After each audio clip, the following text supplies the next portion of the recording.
I got into estate agency really, really young. I got into estate agency when I was 18 years old. At the time, I was working actually in an electronics store, which kind of famously went bust. And I kitted out one of the local estate agents on the high street. I'd kitted out one of his buy-to-let flats with new electronics, and got invited to come along for an interview knowing that I was about to lose my job.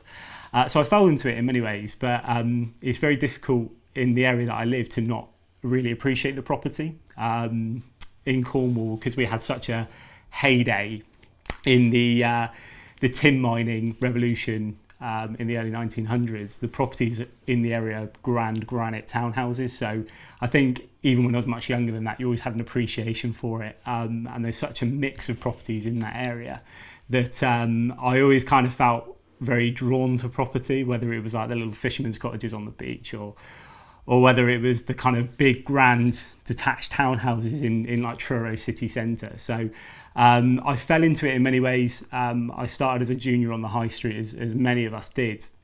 And then over the kind of first 4 years of my career, I went from that into listing properties and helping people with their value of their properties and managing that process for them. Then I really fell in love with the client side of it. I really loved being hands-on with that element of it. So after falling into it, I kind of found my feet very, very quickly, mainly because I just like seeing people move on, and it's very exciting to watch people, whether they're upsizing or downsizing or buying their first house. Really, really exciting role to take on in the area that I'm in. So that's how I fell into it, really.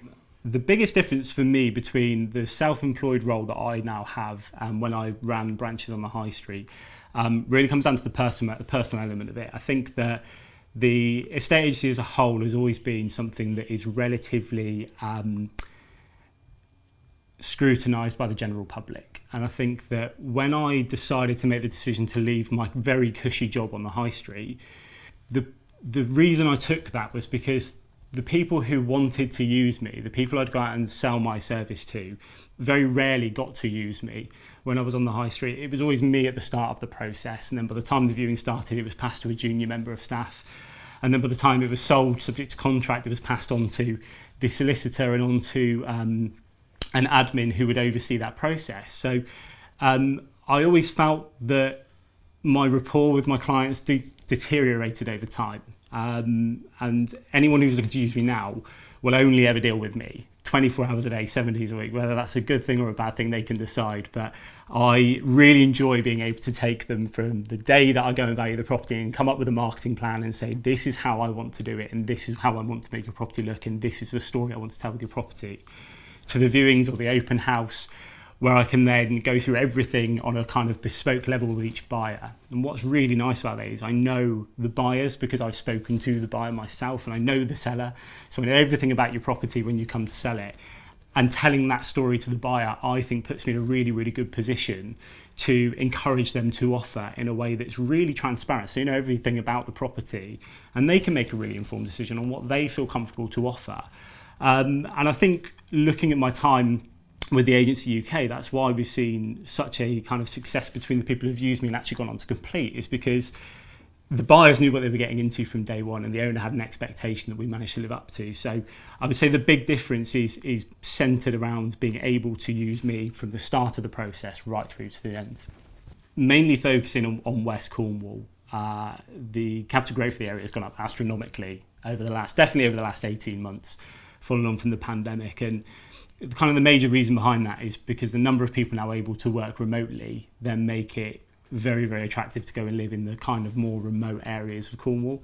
And I think the biggest attraction to West Cornwall is just kind of rugged coastline that we've got. So on the north coast, you've got the surfers, you've got the kind of wild dunes at Hale, you've got like the lighthouse at Gwithian, or Redruth, I should say, and you've got St Ives, which is like the pinnacle of that area, which is just steeped in so much history. So going to Cornwall is just such a step back in time, such a relaxed pace, and has such a good quality of living there. You can see why so many people are drawn to live there.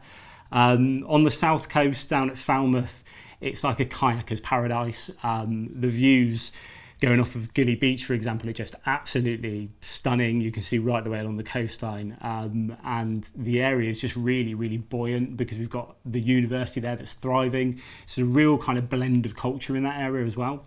And then when you come further inland, you've got the areas like Camborne and Redruth, which really, really struggled for a number of years because of the kind of typical industrial revolution slump that it went through from sort of the 50s through to kind of the turn of the millennium.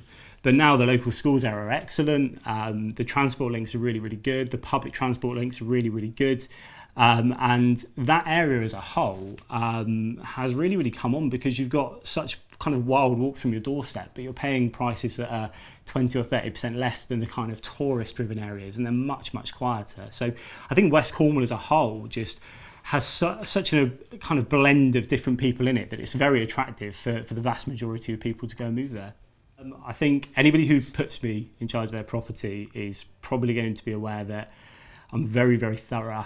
So when it comes to the marketing, I like to make sure that we've put something together that's very concise, so it's very easy for the buyer to manage, but also really tells the kind of three-dimensional parts of the property, whether it's the kind of history or the local area or the culture that you're buying into. A lot of what we sell in Cornwall are lifestyle properties.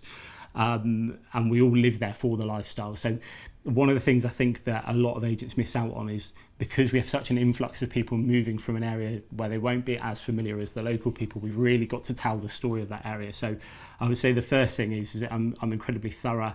I work non-stop, but I absolutely love what I do. So I think most of my clients always take the mick and say to me, I'll call you at 9 o'clock in the evening, see if you answer then. And then there's times when they do call me at 9 o'clock in the evening and I'm straight on the phone. And I think it's a little bit of a culture shock for people to know that I'm a genuine agent who is there available 24 hours a day, 7 days a week. If I'm awake and available, I'll be answering the phone. If I'm awake and not available, I'll be calling you back as soon as I get the opportunity to, because I just really, really enjoy it. And I really love watching people go from A to B. So I think from a communicative point of view, it gives me a real advantage over what I used to do on the high street, where maybe I was unavailable for the vast majority of the week, being that I was away on weekends and I only worked 9 till 5. So I'd say the main things is being able to be incredibly thorough with the advert, really knowledgeable of the property market, and being available to people 24 hours a day, 7 days a week.